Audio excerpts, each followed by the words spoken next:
The following podcast contains strong language and ridiculous cartoon scenarios conjured up by two self-proclaimed comedy wizards. Between you and me, they're more like Saturday morning court jesters fueled by sugary cereal. But either way, the opinions expressed and presented are mere musings, so please humor their well-intentioned hijinks with a laugh and not by taking anything they say seriously. Unless, of course, you want to pay them to say something else. Could always use a new pair of shoes.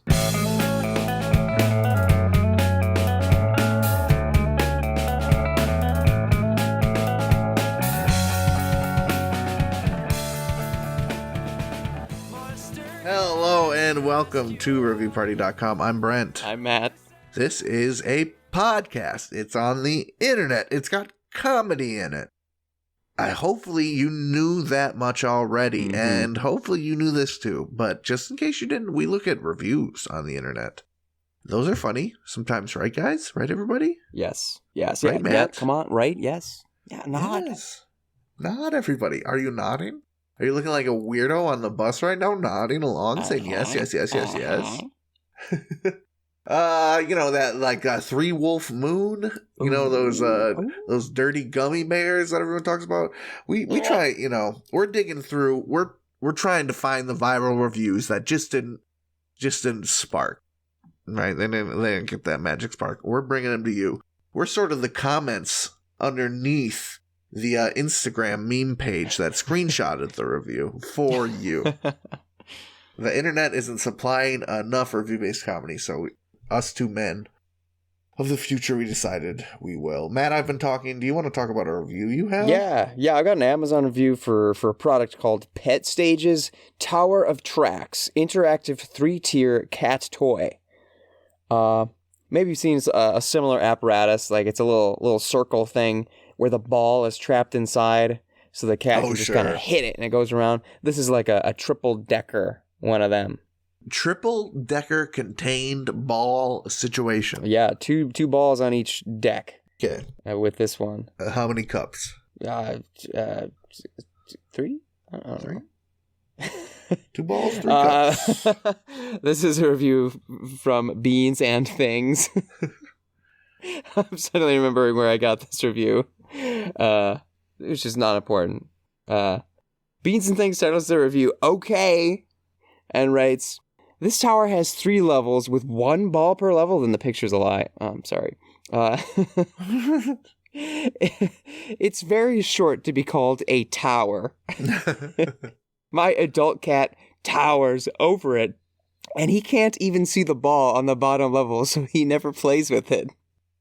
The ball on level 2 has a catch, so it will roll 1 circuit around, and I hear a scratching sound, and it gets stuck and stops. The ball on the top level is a big hit. Both of my cats enjoy knocking it around, and the circuit over and over and over. So they play with 1 out of 3 balls. Product score of 3, smiley face, 3 stars. So this man's mad he's not getting the full ball value. Not getting the ball value, not getting the accurate tower value. Not getting an accurate tower assessment, not getting the FBV. Things are going bad with this Amazon product. That's yeah. 75% 5 stars on it, but Beans and Things has big cats. There's a certain amount my cat could like the top ball exclusively for me to get a 5-star out of me. Right. I'm remembering the I think Chris, our dear friend Chris, sent us the review of the cat bed, where the cat isn't even in the bed. It's just like underneath the thing, and you just see fat cat paws sticking out. It's like this is not being used as intended, but my cat seems to be happy. But hey, the unintentional use is fantastic. It's a 5-star experience. Yeah, I don't know about that. I'm trying to think of a product that I have that I don't use the whole thing, but I love that thing. I'm looking around my room. I'm thinking about my life and how I live it. I mean, if I'm going to be pragmatic, I would say like my phone, my computer. Sure. That can do a lot of shit. A Microsoft Excel. They can do so much, but I don't. You could probably figure out how to cure cancer on that thing, but probably. Am I going to? No, I get 5 stars just by having it sum up some numbers for me. Yeah, honestly, I boot up YouTube, type in funny haha, a 5-star experience right there. Yeah. That's just the tip of the iceberg. That's just the top tier. Maybe. Well, this is a bit of a stretch of the imagination here, but maybe the cat has taste and it's like, top tier only for me. Thank you. I'm not playing with that bottom tier ball. If I ever go get my favorite sandwich in the world, hypothetically, there's no, I wish I had a sandwich that I thought about in this way somewhere. Favorite sandwich in the world, which usually comes with tomatoes, and I usually ask for no tomatoes, but I forgot. I lapsed in judgment, and there was tomatoes on it, and I had to pick off the tomatoes, and I left those tomatoes uneaten. I'm willing to bet I would still have a 5-star sandwich experience. Ooh, all right. You know what I mean? So I think knocking off a star for this, reasonable. Knocking off a star for each ball, come on, man. Sounds like your cats can't stop, won't stop knocking that thing around the track. And if it's really that bad, I'm willing to bet you could send it back and pay the difference for a bigger one, and or get one with a second ball, no catch situation. Yeah, you can get replacement balls here, it says, right on the same page. Or just get the single level one, because it sounds like that's all your cat really needs. That's true. Send it back. Get a little Amazon gift card along with the one that is actually suitable for your needs. Sounds like this user is having a bad user experience and is reveling in it, reveling and ketchuping. Kind of like you overbought, you overcommitted. This 3-piece suit, I'm only using 2 pieces of this 3-piece suit because I don't want to be overdressed at the wedding. You shouldn't have bought the 3-piece suit. Right. Yeah, this guy went to Wednesday's, bought 17 cheeseburgers and ate 2 of them. He gave him a bad review because he has 15 extra cheeseburgers. So much extra food. You could give those to your cats, man. Quit complaining. Actually, don't give 15 cheeseburgers to 2 cats. That would be great. I just want to see a cat go to town on a square burger. I think that notion, that very human, craving you're having to see a cat go to town on 15 cheeseburgers is the sinful thought that led to the Garfield comic, isn't it? Probably. What if I drew a cat going to town on lasagna? Next thing you know, a multi-million-dollar capitalist monster is destroying us. Shout out Amazon. I got a review from there. Let's hear it. Actually, I got 2 reviews for this product. This first one isn't funny in and of itself. The phenomenon is such that we need to put our hypothesi together on what's going on here. Okay. This is an Amazon review for the Callaway Golf 2021 Super Soft Golf Balls 1 dozen.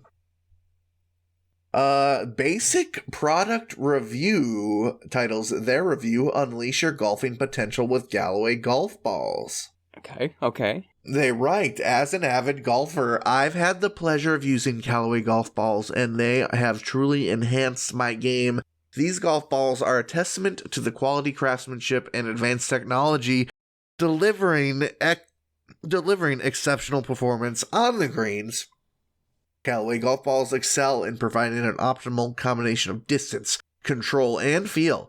The advanced core design and aerodynamic dimple pattern contribute to impressive distance off the tee, allowing for longer drives and optimal ball flight. I've noticed a noticeable boost in my overall driving distance and accuracy. Furthermore, these golf balls offer excellent control and spin around the greens.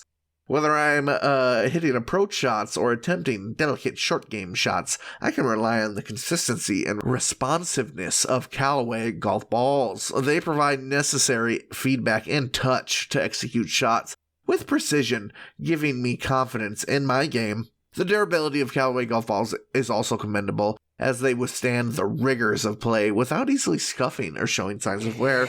Overall, Callaway golf balls are a solid investment for golfers seeking improved distance, control, and durability. They have undoubtedly become my go-to choice on the course, enhancing my performance and enjoyment of the game. 5 stars. Wow, that read like an ad. Yes. What do you think Basic Product Review is up to here? Basic Product Review is probably being paid to write reviews and scrubbing the product details. See, my gut react was not that they were being paid, was that they were seeking payment. They're seeking it. They were building a sort of review portfolio. See my work here, famously Right. Callaway golf balls. I think this guy woke up in the morning and said, it'd be nice to get some free stuff from Callaway golf balls. I'm over these Titleists. Had enough of this Titleist here. I want to go the true way, the Callaway. Write that down. Write that down. Yeah, I don't know what else really compels someone to write something so effusive without... I mean, I guess it boosted my drives, but there's so little actual personal detail in that. Right. If you're that passionate about it, you gotta be like talking about which specific hole you really like. You almost aced it or something. You almost got an eagle or a birdie or something. There's a total lack of user in this user review. There's no human element, which is really, I think, why I go to reviews, both funny and not funny. Yeah, that is what I'm looking for. I want to know what experience a regular person like me had with this product. And this sounds like what some marketing agent. Do you think AI is involved? That's the other big question I had. Maybe. I have seen some sketch things going on the Google reviews for sure. Like I'll come across them every now and then where it just reads really strangely, and then I'll see either I'll just click on that user and I'll see they have a bunch of reviews that are also like that. Mm-hmm. But whether I go to theirs or I keep looking at the business I'm looking at, I'll usually find a review that is oddly similar, only that makes sense. And you can see that review was just put through the thesaurus machine and copied and posted into this other account. It's like, what? I've seen these AI motherfuckers complaining about the rigors of their like keyword algorithm input. Like, oh God, I saw a Twitter joke making fun of them, which is how I saw this person. I saw the joke first, as I prefer to see cringe on Twitter. Let me see the joke about it first. Brace me for what the actual cringe. But the joke basically read like, oh, woe is me. I have to get up and sit on the computer and type words in it tomorrow to steal everyone's art. Oh, no. But yeah, he was like, no one knows how difficult it is to get the exact right keyword algorithm going to get the perfect art. So yeah, I really thought there was more going on than finding a single review for a product and putting it, copy pasting it into a thesaurus bot. I'll have to bring some because it's uncanny how weird they are. Like, I can kind of make sense of this, and then you see the original one, you're like, oh, that, yep. Yeah, they're just using synonyms don't work. You know, I thought they would sit down and go through many product reviews for different or similar products, that they would, be putting different specs and write-ups into it and editing it. But no, these motherfuckers are basically copy and pasting it into what amounts to Google Translate. Yeah. But from English to English. It's a crock. And for what? Oh my God, dude. All right. I'm thoroughly triggered by this product, by this topic that I brought up myself. Do you have a review? I do. I've got a Google. Wait. Well, sorry. I have because that review was you got multiple. That's right. That's right. Because that review was so sterile. Yeah. So. Get your iodine flavored lips away from me. So focus grouped. That was the word I was looking for. that I had to go just cherry pick a nasty review for this product. Oh boy. I don't know if we'll have much to say about it, but it's kind of funny. This one's from Ryan Mack. He titles it, "Photos Don't Match the Product." He writes, "The, quote, red balls are a lot closer to pink than red. The photos show a very deep, almost blood red. But now seeing them, it's a very, very bright / vibrant. Period. Bought as a joke for someone who thought the color would be awful to play with. But it's not even the color that is illustrated. 2 stars. Well, darn. Maybe you need to adjust your monitor settings. He's mad. As a amateur high school golfer myself, I believe when he says that the color would be awful to play with, that means it would be very hard to spot on a patch of grass. Yes, because it's dark. So it's a dark red in a sea of grass. Might just look like a wood chip or something to your eye.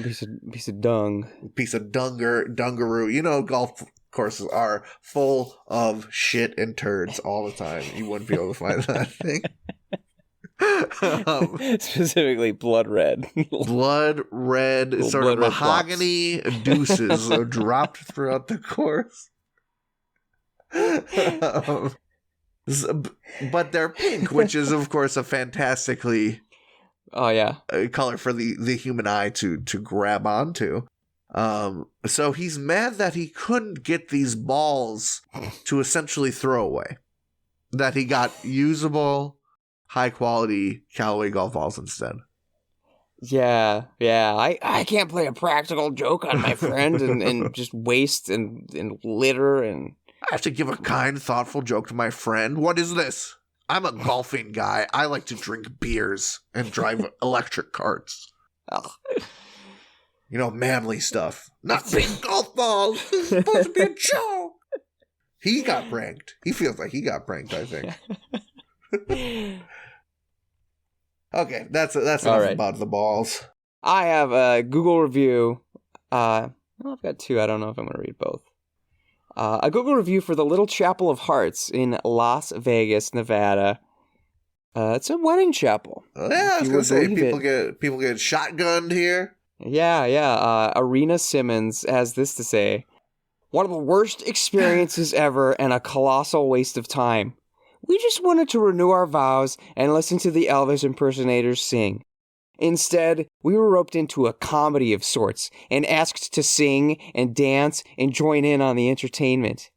The photographer was equally horrible and refused to provide the service we wanted. If you're up for turning your ceremony into a joke, this is the place for you. 1 star. There is a response from owner. I'm sorry to hear you had a horrible time. Since you did have an Elvis ceremony, I'm not quite sure what you expected. As we've never had someone complain about an Elvis trying to make a ceremony fun and having a couple dance together. If you didn't want to join in on the entertainment, you very well could have refused and just stood at the altar. I'm also unsure as to what exactly the problem is with your photos, as again, no one has ever complained about the photographer's ceremony. Sounded like you guys had a fun time from the surveillance footage. Had there been an issue that was brought to our attention the day of your ceremony, we would have been able to fix it. Sounds reasonable. I don't know if there's much to talk about other than if you want your ceremony to be a joke, this is the place for it. I'm not kidding. You are having Elvis. It's called Little Chapel of Hearts. You're having Elvis there. Of course it's going to be a joke. If you want a very serious, touching, heartfelt, it's just not the place to go, dude. They went to McDonald's and were mad they didn't get the medium rare burger. You know what I mean? You can't ask for medium rare here. What? Yeah, I'm on one hand I'm sad they were uncomfortable, but on the other hand, yeah, you went into a place of Vegas for shotgun weddings and asked for an Elvis impersonator to give you a wedding. I imagine things might get a little goofy during the vows. What do you think? Elvis is just gonna stand in it like a little cage and sing for you, and you just get to sort of watch. He's got a little pull string on his back. You pull it once, he does the vows thing. You pull it twice, he does the little song. That's what we want there. Yeah. We don't want this interaction. No. Yeah, if you got a real specific vision for your Elvis vow renewal, you got to sort of arrange that whole thing yourself, right? Yeah, I'm sure there's 100 different places that you could do this at too. I'm sure there is literally 1,000 Elvis impersonators that are licensed to marry people in Las Vegas.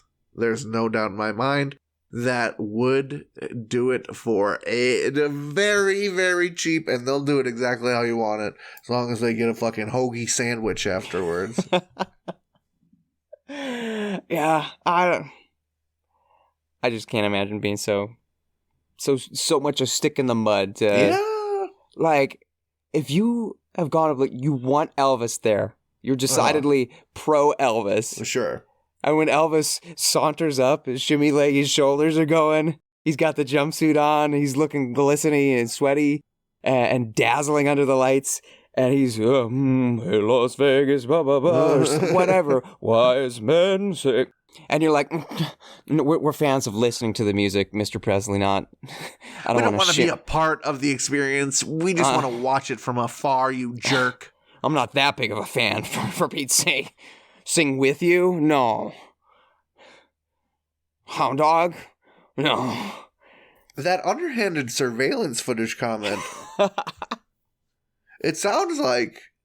So I don't think it does sound very creepy, but I don't think it's too weird for a place to get a weird review and be like, hey, Bob, was that like 2:00 on Tuesday that couple came in with for Stevie, and to look at the footage and be like, oh, is something weird going on here?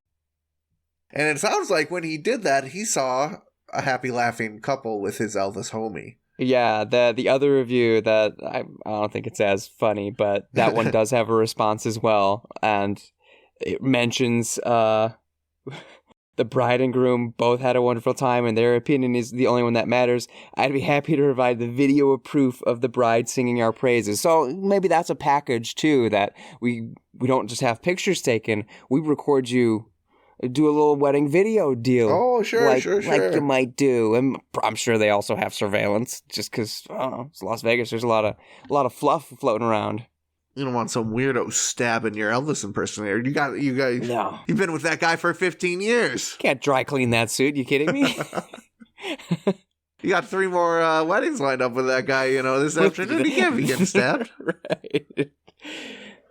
It's not like you can pull another Elvis off the street or anything. No, not like Chet.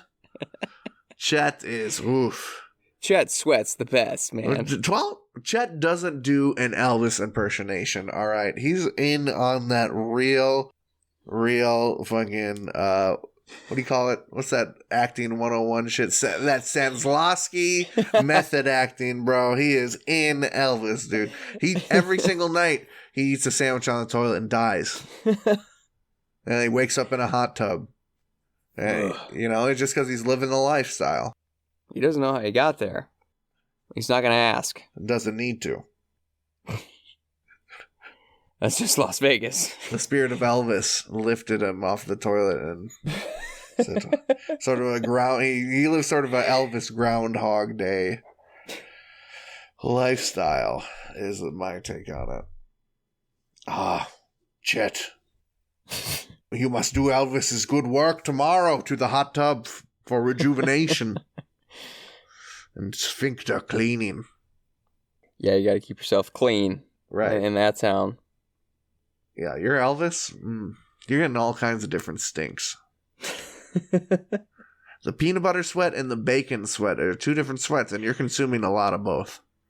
If you're doing Elvis right. When you roll into that finale of Suspicious Minds, that when the song already faded out, but then you fade back up. People are like, no, the song's not over yet? All right, we got another minute and a half of this? All right. That's why they call him the king! And that's when the audience goes crazy. And then you got to do the Elvis has left the building. You gotta dip out of there. Yeah, you build up a bit of a sweat, a bit of a funk. You might even say a grease, sort of a. I think there's layers to it. You're slick. You know when you leave soup in the fridge and it gets that grease layer on top that you take off and throw away? Yeah. You sort of live in that with your Elvis. Oh, you hear that little motorcycle? Yeah. The spirit of Elvis is with us. Drove by. Let's take a break before Elvis comes and kills me.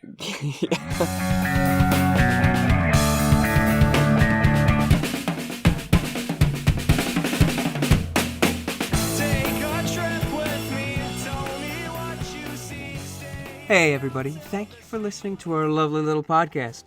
If you'd like to go above and beyond in supporting our show, or have the most fabulous conversation starter since sliced bread, go to reviewparty.com. Click on shop and explore some fabulous t-shirt designs. Where's your favorite place to wear a t-shirt? On my body. Mine is at the store. That is a good place to wear a t-shirt. Reviewparty.com. Click shop. Why stop there? Don't stop now. Don't stop me now, because I'm buying a t-shirt. I'm buying a shirt.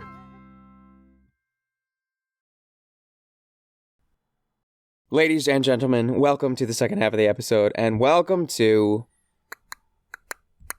Reviewer Redux. Oh, what? Already? I don't. What do you want from me? It's not like we have an agenda on it. We don't have a producer or a programmer telling us what to do. Thank God, dude. I would quit. God. I would. The moment we get a goddamn producer telling me what to do. Boys, you gotta tighten it up there, boys. You gotta clean it up a bit, boys. Oh man, the review party would be dead. The metrics, the numbers, boys. You ever get some chipper, slightly more chipper, slightly fatter, slightly funnier version of me across from Matt on this podcast out of the blue one day? I quit. Matt sold out. We got a producer. He talks like that. That's the story. Boys. You heard it here. My boys. Dog, we don't like it when you call us that. Boys. Hey, come on. He's one of those guys who has the shirt unbuttoned, like to his belly button. And we can say no until he calls us his boys. My boys. Now you're my boy. Now you're my boys. I don't know anybody else my boys. Really? You think? Oh. Well, Dog isn't here. He doesn't exist. So it's Reviewer Redux, the segment where we go back and revisit some reviewers that we liked from the past because they tickle us in some way, shape, or form. And we wanted to see what else they had to say about other things that they bought or did. Feel that we wanted to, run the whole gamut of tickling. We wanted to see how their different review tickles felt. Tickle top to bottom, please. Please! So today we are revisiting Alex Falcone, Amazon reviewer / comedian out of Portland, Oregon. He's the one who reviewed that New Year's Eve movie and made reference to it being how a deadly spore infected 42 New Yorkers, making them care more than normal about New Year's Eve. Right. One we thought was actually legitimately very funny. Yeah. One yeah. Like, yeah. His Amazon page says he's a comedian and writer from Portland, Oregon, author of the young adult romance novel Unwrap My Heart, about a teenage girl who falls in love with a mummy. So hopefully one day we have something like that written about us that we've written ourselves. A fellow after our own heart. It seems like very much. So I've got a beastly review that Alex has written for a book called Wizard's First Rule, Sword of Truth, Book 1 of 11, I believe. Alex titles his review, Holy Crap, Oh My God, What the Hell Did I Just Read? And he writes, Wizard's First Rule is the first of a million books in the Sword of Truth series. It follows Richard, a guy who takes a lot of hikes in the woods. He meets a girl running from assassins and isn't particularly surprised because his dad was recently murdered. He befriends this girl despite her obvious emotional baggage and her gigantic secret. The girl with a gigantic secret tells him that an evil man named Darken Rawl wants to take over everything and kill everybody. Because he's evil, that's why. In addition to having a confusing part of speech for a name, Darken is a horrible baddie who likes to cut people up and play in their gore. What? That's not obviously evil enough for you? His best friend is a pedophile. There you go. Simplicity. As luck would have it, Richard's good friends with a closeted wizard who the girl with the gigantic secret was looking for. The wizard comes out of the closet and uses his... And I know this from reading farther in the review. It's not a gay wizard. It's just a wizard who's hiding that they're a wizard. Right. The wizard is the closeted. Yeah, right. He's openly gay. I no comment. The wizard comes out of the closet and uses his power to promote Richard from hiker to savior of the whole world. Whew. Now we can get started with the walking. Like many epic fantasies, this book is mostly about people taking long walks. The savior and the girl with the gigantic secret, who are totally in love but can't do anything about it because of her gigantic secret, walk for what feels like 1,000,000 years, stopping occasionally to stab ghosts or get a fresh supply of exposition from a new race of people. They become mud people, in the political sense that they become citizens of Mudlandia, and also in that they get covered in mud, just to ask some dead mud people for directions. The dead mud people can't give directions because it's against the rules. Being dead apparently involves a lot of bureaucracy. Oh, but what's up with Darken Rawl this whole time? Good question. He drugs a child, convinces him that his parents don't love him, then, once the child accepts this new reality, feeds him molten lead. God. Which brings me to my biggest problem. In order to take over everything and kill everybody, Darken is looking for the third box of something or other. You see, he has 2 of the boxes of something or other, but he put them into play before he got the third one, which is just unheard of. He also doesn't have the instruction manual for the boxes of something or other because Richard memorized it and ate it when he was young. Yes, it's confusing, but more importantly, we're told that there are 3 boxes, and if you collect them all and open them in the right way, you have ultimate power over life and death. If you do it wrong, everything in the world dies instantly. Why would somebody make these boxes? What wizards or box makers thought it would be fun to create 3 magical jewelry boxes that might accidentally blow up the whole world? I can't stress enough how bad an idea this is. Whoever did this is the stupidest. The third box is sitting inside the walk-in closet of the shitty queen and her shitty daughter. A wizard, not the closeted one, an openly wizardy wizard, steals the box, hides it in a loaf of bread, and sends an orphan girl into the woods to protect it. As luck would have it, that girl runs into our hero when they both choose the same tree to camp in. They become friends, and she gives the box to him. This is one of many outstanding coincidences in the book. For a world governed by magic, there sure is a lot of dumb luck floating around. Guess what the gigantic secret is? No, really, guess. I guess I'll pause. Do you have a guess of what the girl's gigantic secret is? She's Draken's daughter or something. Or she's the other chosen one. Or... my guess was that she was the one who killed his dad, but you'll never get it. Turns out the girl with the gigantic secret has the power to make anybody fall in love with her so completely they would kill themselves to please her. Creepy. Lots of Wizard's first rule feels like off-the-shelf fantasy. The former savior of the whole world, who used to possess the magic sword, seems an awful lot like Gollum. He is withered, barely human, and keeps saying that the magic sword is mine, gimme. The shitty queen is also so close to the Queen of Hearts, I can only assume her white roses are painted red. It reads the way a rap song sounds, like a series of samples of better songs that came before. Back to the story. A cave painter put a spell on Richard that trapped him in an invisible box like a really whiny mime. Richard out cave paints the painter and kills him. only to be captured by a wandering dominatrix-style CIA agent who tortures Richard for like several weeks. It feels as if it's in real time. The torture/sex/torture goes on for so long, and it's described with such relish it made me physically ill. It was like watching Human Centipede if that movie lasted 6 hours. I want to mail Terry Goodkind, the author, a bag of my throw-up. After many weeks of torture, Richard starts what I like to call, quote, the week of many coincidences. In order to wrap up this massive meandering book, a bunch of stuff that's super convenient needs to happen.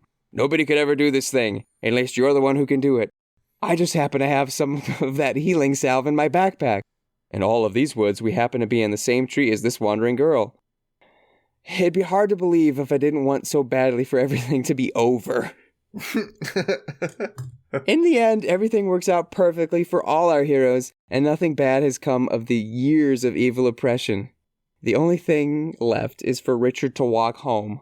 Holy crap, there's so much walking in this book. 1 star. I mean, there's not too much to say when the review is right and good and funny.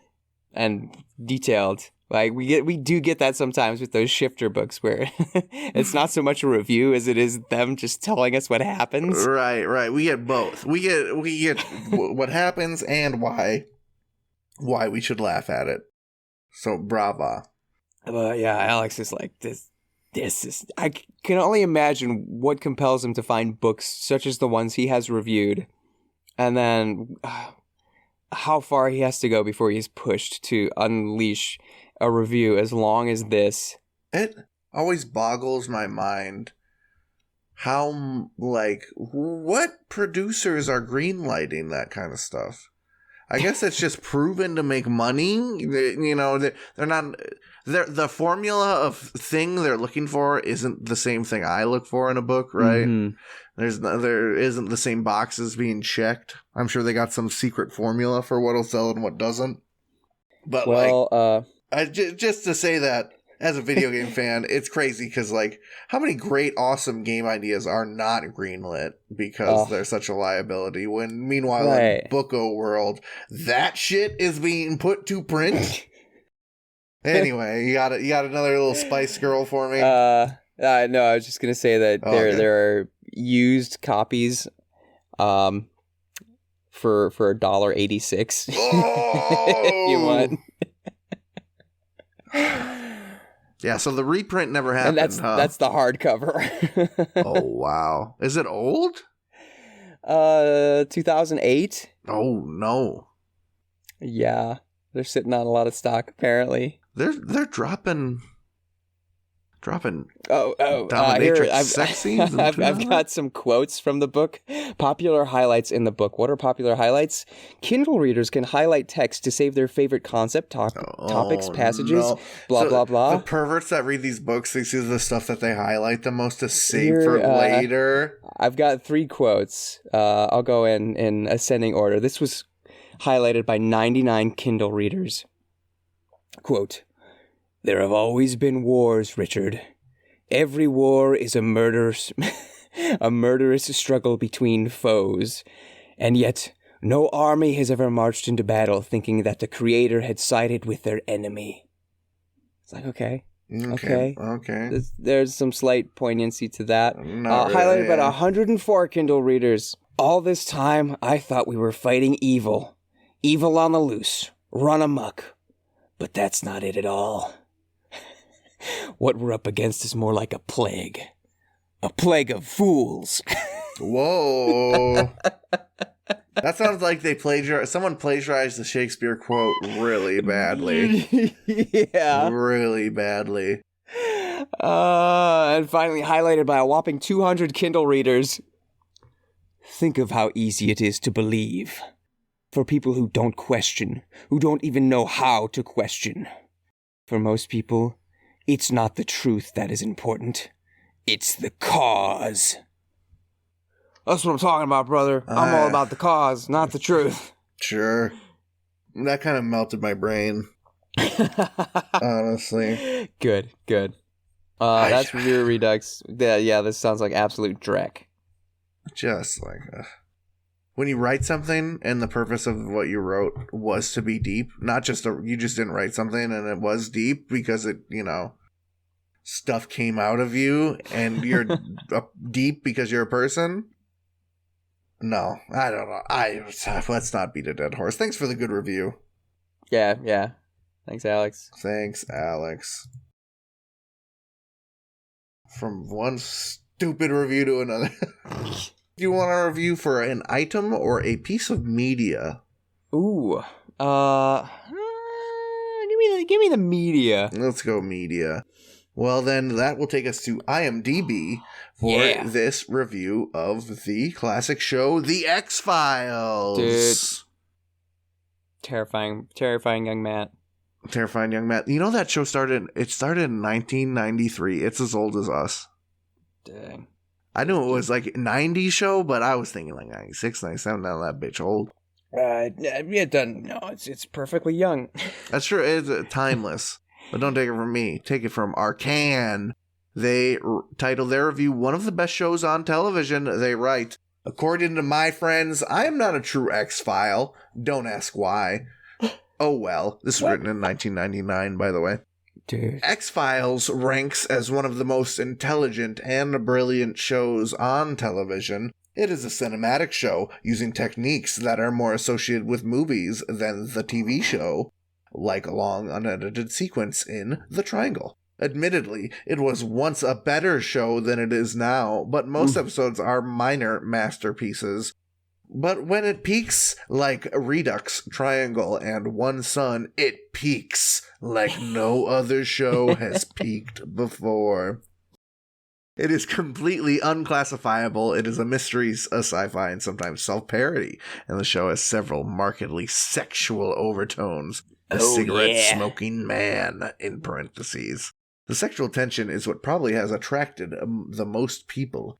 The byplay between Mulder and Scully is cool and reserved, yet you wonder exactly what they're really thinking. It pays homage to old shows, like in Duels of the Sun and Rope. This show doesn't always give you what you want. Though it has gotten more Hollywoodish, it's a testament to the creators and writers that they haven't put Scully and Mulder together.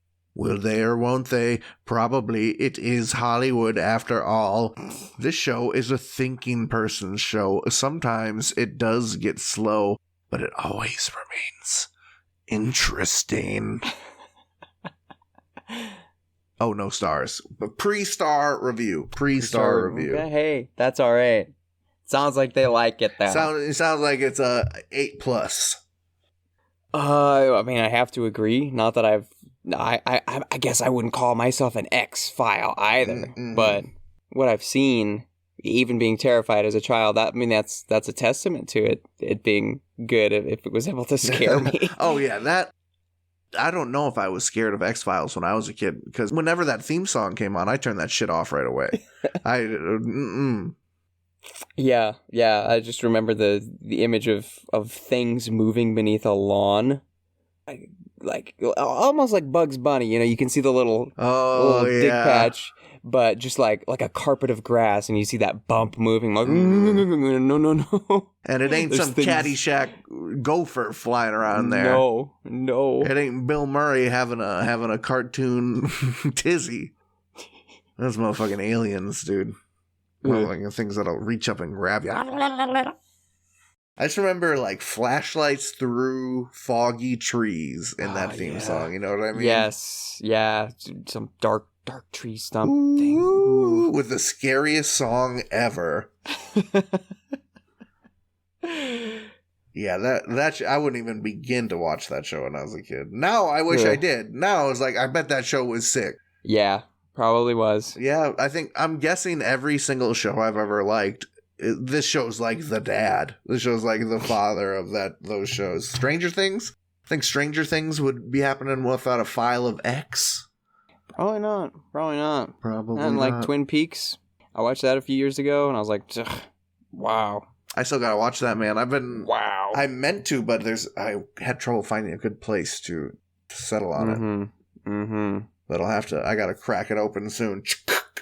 But dang, I want to talk about using Hollywood techniques in your TV shows. I do dig it when shows are like, we're going to break our regular construct a bit. It's not just going to be a fixed camera doing the same thing you see every week, or the script is going to like change the entire dynamic of what you expect a TV show to be.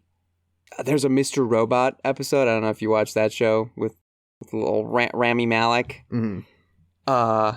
There's an episode that has 2 lines of dialogue at the top and at the bottom of the episode, and it's just action in between that. I like that. That is so cool. It's just the underscoring and them running around in tense situations. They don't need the dialogue. You can see what's happening. It's so powerful. Yeah, right. TV's so formulaic. I think that's HBO's thing, right? They don't make TV. They make movies that are cut into pieces. Right. But yeah, when a show, those are always the most memorable episodes of shows, when they pick it like a game. They pick something they're going to do different and they're going to go for it. Yes. You know, like steamed hams and The Simpsons, there ain't no other jokes like steamed hams that ever happened on TV ever. And that's why it endures. That's why people love it. Or the like musical episodes, I think that's the easy example, right? It is easy because a lot of people try it. But they're Some always more successful than others. The Hey Arnold opera episode. Kids remember that shit, I'll tell you what. Yeah. Kill the rabbit? Absolutely. Or the didn't they do that whole Breaking Bad episode from the Fly's perspective or whatever? I didn't watch Breaking Bad. It looks like you're off the podcast. Oh no. Matt, too, it's your time to shine. Hey, my voice is slightly deeper and I smoke cigarettes. Oh, Matt, too, smokes cigarettes? Oh, whoa, this show's cool now. Hey, guess what I have on my head? Is it a bucket hat, Matt, too? Dude, how did you even know? Well, looks like Review Party's finally going to find some success. Here's a sponsor. The bucket hat comes with a sponsor underneath. That's why they're all wearing them. It's for shaveyournuts.com. Hey, man, if shaveyournuts.com wanted to sponsor us, I would shave my nuts and talk about it on the podcast. That's what I would do. Anything once. I won't say no. Hey, maybe if it's good enough experience, you can make that once and do it twice. Well, golly, don't I have a segue? I've got a review for, it's actually kind of startling. I had opened up this review, and now the product itself has been removed from Amazon. Oh! But it is some sort of Nair adjacent product. Sure, a hair removal cream. Yeah. Really weird. But here's a review that Cameron Gares writes. It's one of those reviews where they must not have provided an actual title, so it was just taken from the review itself. So I will just dive right into the review. Cameron writes, "Just use a razor. Everyone was saying it gives baby smooth balls. Not the case for me. Tried it on a small area, gave it 24 hours, removed some hair and stung a little, but decided to go full application. Left it on for 5 minutes, half the max time, and holy mother of God, it looks like my balls had just rolled out of Chernobyl. I wonder why, bro! Bloody and chemically burned, hurt like a mother for a good 24 hours. So you're asking, did it work? Was it effective? I'm gonna need to take a breath here. And just everyone compose yourself, because guaranteed this is not the description you're expecting. Was it effective? In the same way Little Boy was effective in solving Nagasaki's overcrowding problem? Millions of hairs dead, scorched earth, and those alive horribly disfigured. When you apply it, directions say not to rub it in, so you just have to lay it on thick in the areas you want hair removal. No, you don't, dude. No, you can rub it in. It's fine, trust me. Not that I've used any in this area. On my chest I have, and I've rubbed it in. It's fun. You'll be tender maybe, but don't just have like your pea-sized toothpaste. Don't go Joker origin story on your own balls, bro. Because of this, the thick areas destroyed my skin and hair, but the other areas were patchy AF. The hairs left looks like what happens when you put your arm hair over an open flame. They were dead, but attached, and could be plucked out like rotten daisies. 2 out of 10, never again. 1 star. This guy's mad. This guy's like, yeah, I bought a lighter to smoke cigarettes, but I lit my balls on fire, so it's not a good product. Yeah. You don't do that, bro. You don't eat an entire pound cake and then leave a bad review of their pound cake because you got to get your stomach pumped. Shaking my head. You just gotta be careful. You just like if you're going, I no one realizes this, but I turned my head away from my screen and I'm looking directly at the microphone as if I'm now directly appealing to every male listener out there. If the smoothness is what you're going for, I'm sure you can do like a shave first, so then you don't have to worry about putting on a thick old coat of the glob and worry about it just incinerating your skin. This guy had to eat through like it's a 4-inch thick pube fro. No, man. Trim down, then do what you gotta do. Sure. It's just common sense. I thought common sense ain't so common, I guess. I don't know. Any sort of thing going on down there, I'm very trepidatious. I'd be doing. You gotta be careful. Research. I'd be doing. Running. I'd be taking samples and running tests. It wouldn't be that easy, but it is that easy. Ending this review. This episode of ReviewParty.com. Thank you, listener, for listening. We appreciate ya. We got new episodes every Tuesday. That's right. # Tuesday Reviews Day. And if you Yahoo! If you'd like to send us in a couple Goombas or Koopas or reviews to make funny over, send us an email, reviewparty.com@gmail.com. Include your name, the review, hyperlink to it, screenshot to it. We'll make it happen. Just get it to us, baby. There's another way you can get it to us, or just get to us in general, and that's by reaching out on the social medias that you may be familiar with these days. On Instagram and TikTok @reviewparty.com, on Twitter @reviewpartypod. If you're trying to do like a social cleanse, that's pretty bold of you, brother. I respect your truth, whatever that means for you. Just go on reviewparty.com, because that's where your chakras will come into alignment when you start seeing all that blue, when you start seeing all the review-based blogs and all the episodes and the shop and everything.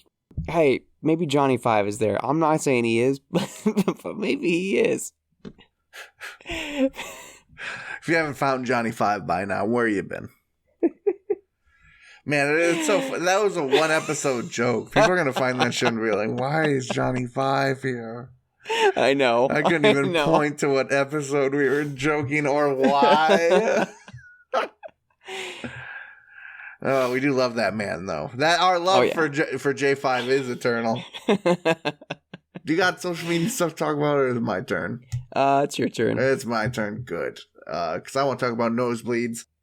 Thank you, Nosebleeds, for letting us use your jam, Bread for Breakfast, throughout the episode. You can find more great tunes by the Nosebleeds. Just one word on Spotify. Search for them. Nosebleeds, one word.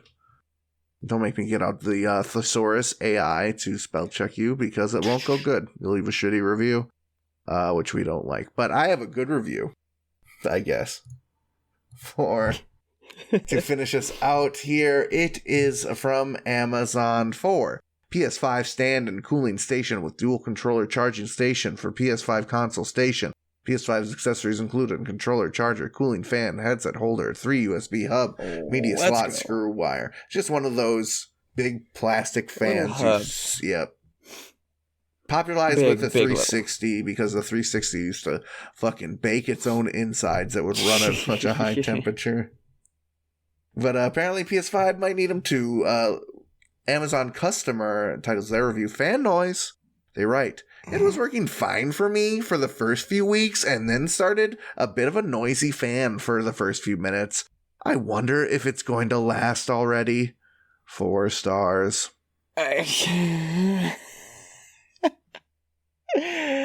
Oh boy.